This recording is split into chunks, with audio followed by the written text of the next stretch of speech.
Syria and North Korea, two leading opponents of U.S. foreign policy that are also considered sponsors of terrorism by the State Department, have gotten increasingly close as an international axis opposed to Washington and its allies grows more influential across the globe. Syrian President Bashar al-Assad and North Korean leader Kim Jong-un, both of whom assumed power after their fathers' deaths, have found themselves targets of President Donald Trump's foreign policy in two crucial arenas, the Asia-Pacific and the Middle East. Since the U.S. leader made the unprecedented step to strike Syria's military over chemical weapons accusations in April, and hours later threatened to attack North Korea amid reports of an upcoming nuclear weapons test, the two nations have relied on their historic Cold War ties. Related war in Syria. Assad thanks Iran and North Korea for help in letters to two supreme leaders opposed to U.S.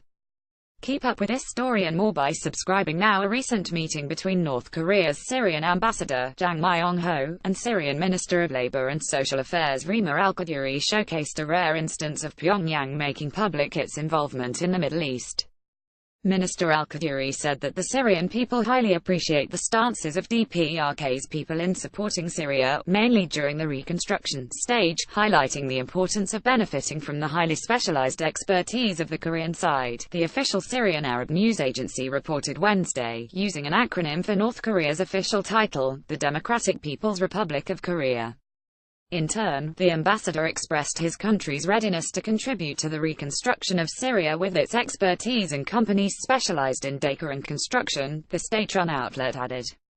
A young woman holds a North Korean flag during the inauguration ceremony of a park in the Syrian capital of Damascus to honor North Korean founding father Kim Il-sung on August 31, 2015. North Korea and Syria have bonded over what they perceive as U.S. imperialist aggression against their governments. Getty Images. The meeting came days after North Korea's government-controlled Korean Central News Agency reported that Assad sent Kim a response letter after the latter congratulated his Syrian counterpart on the 47th anniversary of the corrective movement that placed his father, Hafez al-Assad, in power in 1970. After wishing the best for Kim, Assad said he reiterated his will to consolidate the ties of friendship and cooperation between the two countries in line with the interests and well-being of their friendly peoples. Shortly after Hafez al-Assad's military coup, North Korea sent fighters to assist in the Syria and Egypt-Arab battles with Israel during the 1972 Yom Kippur War and positioned itself against Israel, which it viewed as a U.S.-backed imperial state. When the younger Assad assumed the Syrian leadership in 2000, North Korea allegedly helped him build a nuclear reactor, which was later destroyed by an Israeli airstrike in 2007. In addition, the UN has accused North Korea of helping Syria to develop chemical weapons. Both Syria and North Korea have denied such collaborations. Since 2011, the year that Kim took power in his country and Assad began to lose control of his amid a nationwide uprising, the fortunes of both leaders have improved. North Korea quickly backed Assad, joining Russia and Iran in condemning what they considered a plot sponsored by the West and its Gulf Arab allies. While Syria's pro-Saudi Arabia opposition accused North Korea of sending troops to back Assad last year, it was Russia's 2015 intervention that helped turn the tide against the rebels and jihadists.